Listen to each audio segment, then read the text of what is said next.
What if the Mongol Empire truly conquered all of Europe?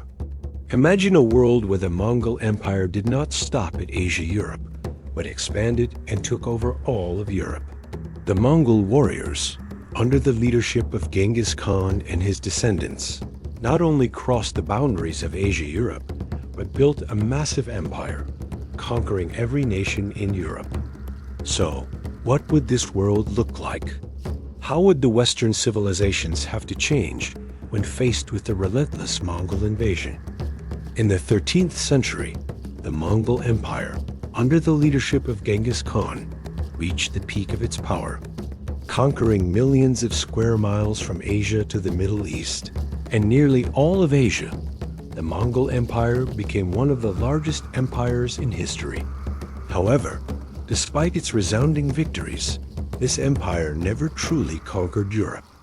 While the Mongol leaders, particularly Genghis Khan's son, Ogedei Khan, tried to extend their empire westward, they ultimately had to retreat due to several factors, including internal divisions, geographic conditions, and strong resistance from European nations. But imagine if things had been different, if the Mongol Empire had not faced these challenges and instead continued to expand and conquer Europe. The Mongol forces, known for their elite tactics and outstanding strategy, would have easily defeated the nations divided by power struggles across Europe. Nations like the Holy Roman Empire, the Kingdom of France, England, and other kingdoms would face a new, incredibly dangerous and unstoppable threat. With a skilled army, rapid attack tactics, and the full utilization of their cavalry, the Mongols could easily seize the major cities of Europe. Additionally, the political and military relationships in Europe would have to change entirely. Could empires like France or England stand against the Mongol onslaught? And how would the Western civilizations evolve when faced with Mongol domination? So, if the Mongols truly conquered all of Europe, what would happen to the history of mankind? The arrival of the Mongols in Europe would have profound consequences on both the politics and the social and economic fabric of the region. If the Mongols conquered all of Europe, the feudal system and political structures Europe had built would be entirely destroyed. Kingdoms and territories would no longer have autonomy. Instead, they would be ruled by a single Mongol empire. Nations like France, England, and the smaller Germanic states would be forced to follow a single political system dictated by the Mongols. This would lead to the loss of cultural identity, customs, and legal systems that Europe had maintained for centuries. Militarily, the Mongols would push European nations into facing completely different tactics and armies. The elite cavalry and surprise strategies of the Mongols would easily overwhelm the European armies, which were largely dependent on infantry and basic weapons like swords, spears, and bows. The Mongols not only excelled in ground warfare, but also had the ability to move quickly and strike suddenly, catching European forces off guard. Economically, the Mongol invasion could lead to the devastation of Europe's economy. Cities would be destroyed, trade routes would be disrupted, and food production would face major difficulties. However, Mongol rule would create a unified market where trade between vast regions of Asia and Europe could flourish. The Mongols would help develop transportation routes and secure important trade paths, boosting commerce. The positive aspect of this invasion would be the development of new military techniques, weapons, and strategies that would improve the capabilities of European armies. Moreover, the cultural exchange between the East and the West would spur new innovations in science, art, and trade, creating a more advanced civilization in the future. Imagine one day in 1241, the Mongol army, led by Hulagu Khan, lands on the eastern shores of Europe. At first, the Mongols faced strong resistance from smaller nations, but within a few months, they have captured major cities like Budapest, Kiev, and Warsaw. The European armies cannot hold back the Mongol tactics, especially the elite cavalry, who were able to move quickly and attack suddenly. With their first victories, the Mongols pushed further into the heart of Europe. Great kingdoms like France, Germany, and England now face the Mongol Empire. However, these nations are not weak, and they quickly realize the enormous threat they are facing. European leaders like Louis IX of France and Heinrich II of England gather together, and an alliance begins to form between these nations to fight the Mongols. A young warrior named Roland from the Kingdom of France joins an allied army to fight the Mongols. He is tasked with defending the city of Paris from a Mongol cavalry strike. After fierce battles, Roland notices that the Mongols are not only skilled in combat, but also have an incredibly disciplined organization, with brilliant strategies and tactics. However, Roland also realizes that they cannot defeat the Mongols through sheer strength. They must change their tactics. With the help of veteran fighters, Roland begins to implement guerrilla tactics, using surprise attacks on vulnerable points of the Mongol cavalry. However, despite their best efforts, Paris cannot stop the Mongol advance. In the end, under Hulagu Khan's leadership, the Mongols conquer all of Europe. But this change is not just about invasion and destruction. It also represents the opportunity for cultural fusion, creating a new era of cultural exchange. While European nations must adjust to Mongol power, new military techniques, science, and art begin to flourish. When hypothesizing that the Mongols could conquer all of Europe, many questions arise. How could a cavalry-based army easily conquer such a vast continent? Or could the Mongol tactics and strategies really work in Europe? To answer these questions, we can look at the following scientific factors and reasonable explanations. The Mongols were known for their unique military strategies and elite organization. Their army didn't just rely on the strength of individual cavalrymen, but also focused on flexibility and speed. They could move quickly across vast areas, thanks to their light cavalry, which allowed them to strike suddenly and catch their enemies off guard. These tactics would have been highly effective against European armies at the time, which relied more on infantry and basic military structures that weren't as agile or well coordinated to counter Mongol tactics. The Mongols proved to be superior in psychological warfare. They frequently used psychological traps to confuse their enemies. A prime example of this was the Mongols' tactic of launching feigned retreats, luring enemies into following them, only to turn back and strike with even greater force, making their enemies feel unsure of any strategies they employed. When faced with such a powerful empire, European kingdoms could easily become fragmented and fall apart under this psychological pressure. While European armies primarily used infantry and crude weapons, such as swords, spears, and bows, the Mongols had more advanced weapons and battle techniques. The Mongol cavalry not only excelled in combat, but also used small yet incredibly accurate bows that could shoot continuously, even while riding horseback. They also employed siege tactics effectively to isolate cities and kingdoms, rendering European fortresses defenseless. One factor that made the Mongols capable of quickly conquering Europe was their ability to fight on multiple fronts. They were not only skilled in land combat, but could also use transportation methods, such as boats and carts, to quickly move across lands and seas.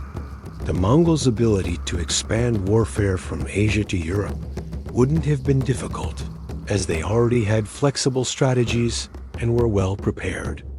Another reason the Mongols could easily triumph was the unity and discipline within their army.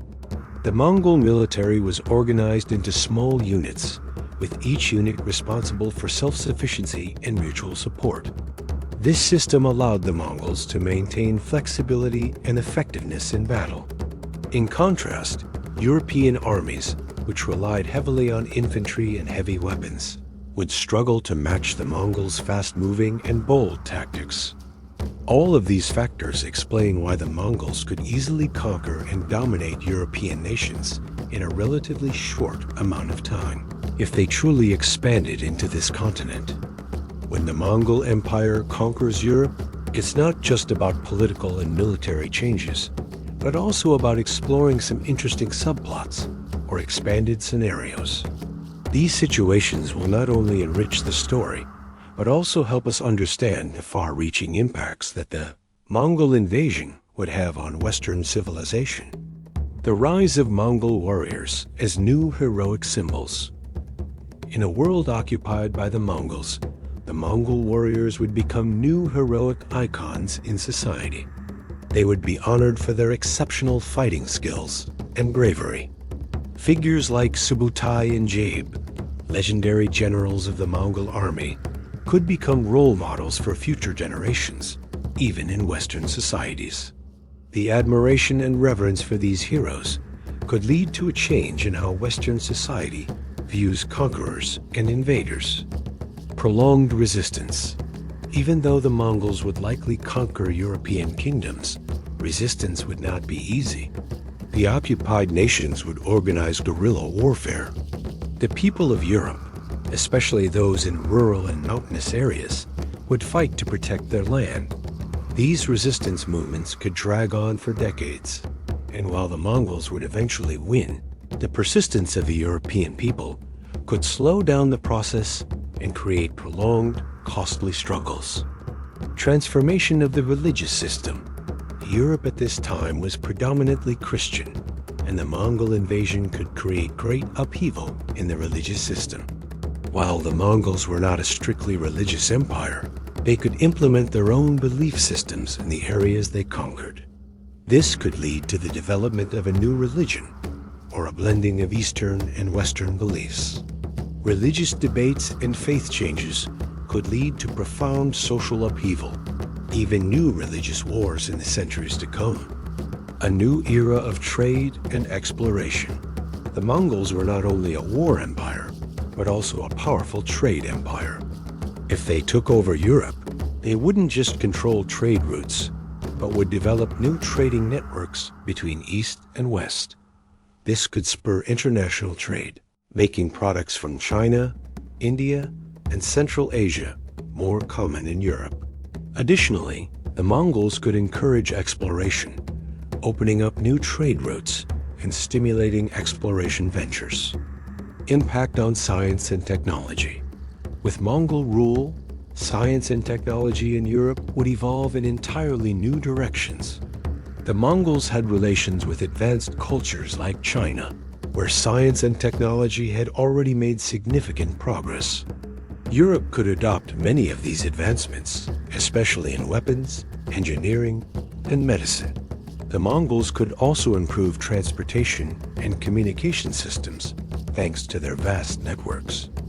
As we imagine a world where the Mongol Empire conquers all of Europe, many intriguing and unexpected questions arise.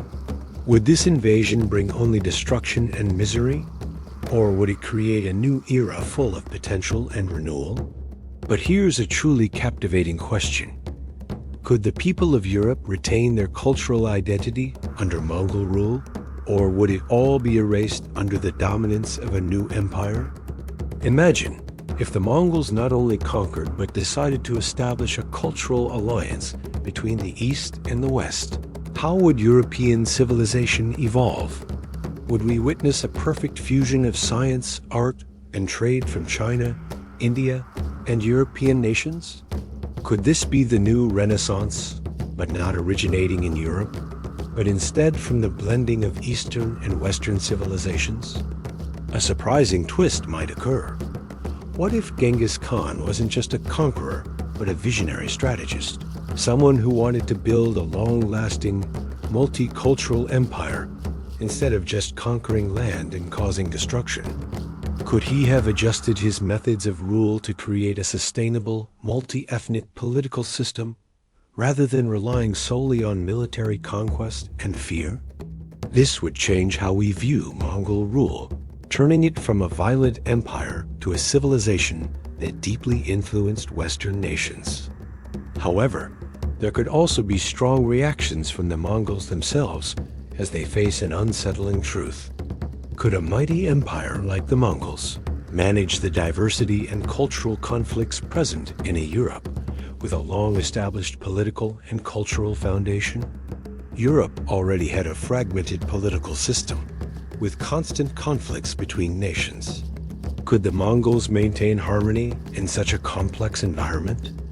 So the question we must ponder is, in a world where a Mongol Empire rules Europe, could humanity revive the great achievements of Western culture? Or would it be overshadowed by the dominance of this great empire?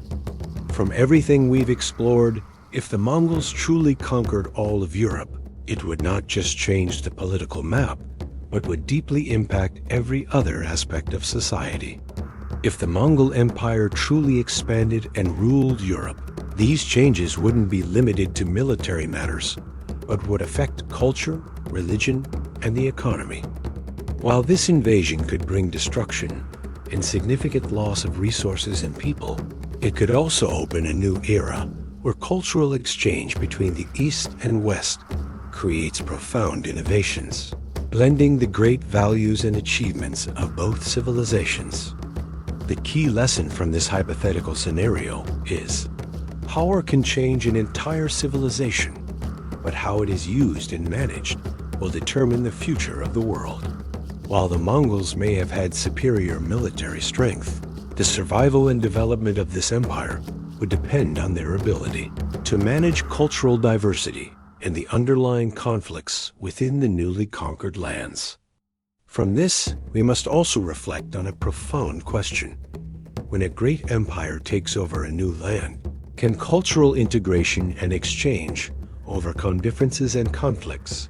Or will it simply lead to the imposition and erasure of the identities of long-established civilizations? This question not only applies to the Mongols in the past, but also to the world we live in today.